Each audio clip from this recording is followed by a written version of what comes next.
अमरावती शहरातील super specialist रुग्णालयाच्या सुधारणा व डॉक्टरांच्या मानधनाच्या प्रश्नावरून काँग्रेसतर्फे शनिवारी आंदोलन करण्यात आले। सुपर स्पेशालिस्ट रुग्णालय हे अमरावती जिल्ह्यासाठीच नव्हे तर विदर्भातील सर्वसामान्यांसाठी एक महत्त्वाचे आरोग्य केंद्र ठरले आहे। किडनी ट्रान्सप्लांट, हृदयरोग, प्लास्टिक सर्जरी तसेच लहान मुलांवरील जटिल शस्त्रक्रिया अशा अत्याधुनिक वैद्यकीय सुविधा येथे उपलब्ध आहेत। त्यामुळे हे रुग्णालय गरीब व सर्वसामान्य जनतेसाठी वरदान ठरले आहे। मात्र 62 डॉक्टरांनी मानधन केल्याने अनेक महिन्यापासून प्रलंबित असल्याने डॉक्टरांनी तब्बल 25 दिवसापासून संप पुकारला आहे। या संपामुळे आतापर्यंत 600हून अधिक रुग्णांच्या शस्त्रक्रिया रखडल्या असून अनेक रुग्णांचे जीव धोक्यात आले आहेत। याबाबत राज्य सरकार अजूनही गंभीर झालेले नाही असा आरोप काँग्रेसतर्फे करण्यात आला। या पार्श्वभूमीवर अमरावती काँग्रेस कमिटीच्या नेतृत्वाखाली सुपर स्पेशालिस्ट रुग्णालयाच्या प्रवेशद्वारासमोर धरणे आंदोलन करण्यात आले।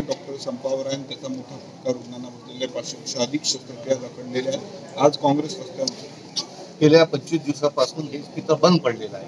आपल्याला माहित असेल की फक्त विदर्भातच नव्हे तर आजूबाजूच्या मध्य प्रदेशमधून सुद्धा अत्यंत गोरगरीब की जे असाध्य असे त्याला जे रोगी असतात की ज्यांना ही सुविधा उपलब्ध नाही आणि ही सुविधा इथे फ्री ऑफ कॉस्ट इथे उपलब्ध असल्यामुळे संपूर्ण महाराष्ट्रातून नव्हे तर संपूर्ण विदर्भातून नव्हे तर आजूबाजूच्या परिसरातून लोक येतात। पण असंवेदनशील सरकार, जनप्रतिनिधी आणि निगरगट्ट जनप्रतिनिधी यांनी या जे डॉक्टर्स लोक इथे सर्व्हिस देतात त्यांचे गेल्या 11 महिन्यापासून पगार दिलेले नाही, म्हणजे मागच्या ऑगस्ट पासून त्यांचे पगार दिलेले नाही। त्यामुळे ते संपावर गेलेले आहे, त्यांचं मानधन त्यांनी दिलेलं नाही आणि त्यामुळे ते डॉक्टरांनी हतबल होऊन शेवटी नाईलाजाने आज संप चालू केला आहे। तरी या सरकारचे डोळे उघडलेले नाही, कोणी याच्यावर गांभीर्याने घेत नाही। अनेक गोरगरीब पेशंट आज त्यांना ट्रीटमेंट नाही मिळाली, सुविधा नाही मिळाली तर याच्या मरणासन्न झालेले आहे आणि मला असं वाटतं की सरकारने ताबडतोब आणि असं आहे की इस्पितळ आणि दोनच इस्पितळ असे आहे की या इस्पितळासारखा इस्पितळ तुम्हाला कुठे देश महाराष्ट्रामध्ये सापडणार नाही।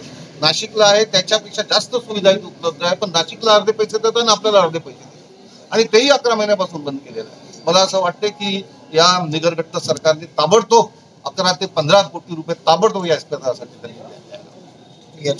सरकारने तातडीने डॉक्टरांचे मानधन अदा करून रुग्णालय पुन्हा पूर्ववत सुरू करावे, अन्यथा आंदोलन तीव्र करण्याचा इशारा काँग्रेस कार्यकर्त्यांनी दिला आहे।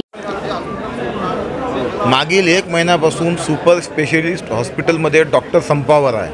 त्याच्या मागचं कारण असं आहे की 11 महिन्यापासून या डॉक्टरांचं 11.5 कोटी रुपये पगार देणं थकीत ठेवलेलं आहे। आता आम्ही इथं आलो असताना आमचं आंदोलन याच्यासाठी आहे की हे सुपर हॉस्पिटल काँग्रेसच्या काळात बांधण्यात आलं होतं। आता हे युतीचं सरकार हे मेंटेनसुद्धा करू शकत नाही आहे।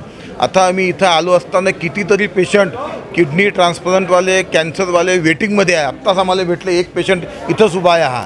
म्हणून या निर्लज्ज सरकारला, या बेशरम सरकारला यांचे पगार देऊन जे गोरगरीब जनतेच्या हिताचे काम आहे, म्हणजे ही सगळ्यात या म्हणजे आपल्या देशात सगळ्यात मोठी सेवा रुग्णसेवा आपण म्हणतो, पण जे गरीब शेवटचा माणूस आहे त्याचे हाल होत आहे। किडनी ट्रान्सप्लांटचं बाहेर ऑपरेशन केलं तर 25-30 लाख रुपये लागतात, इथं फ्रीमध्ये होतात। या हॉस्पिटलमध्ये अमरावती जिल्हा नव्हे पूर्ण विदर्भात मध्य प्रदेशामधून पेशंट येतात। म्हणून आज आम्ही आंदोलन याच्या अगोदर आमचे युवक काँग्रेसचे अध्यक्ष निलेश गुहे यांनी विभागीय आयुक्ताला याच्याबद्दल 15 दिवसा अगोदर निवेदन दिलं होतं की यांचं पगार करा। त्यांनी म्हटलं होतं की आम्ही 3.5 कोटी रुपये देतो, पण आतापर्यंत एकही रुपया या हॉस्पिटलला आला नाही। आता आपले जे डीन आहे, सुप्रिटेंडंट आहे, त्यांनी आम्हाला सांगितलं आतापर्यंत 1 रुपयासुद्धा आलेला नाही आहे। म्हणून या बेशरम सरकारला, या कमिशनखोर सरकारला कुठंतरी जाग यावा आणि गरीब जनतेला न्याय मिळावा, म्हणून याच्यासाठी काँग्रेसचं आज इथं आंदोलन करण्यात आलेलं आहे। Vidarbha city news Amravati.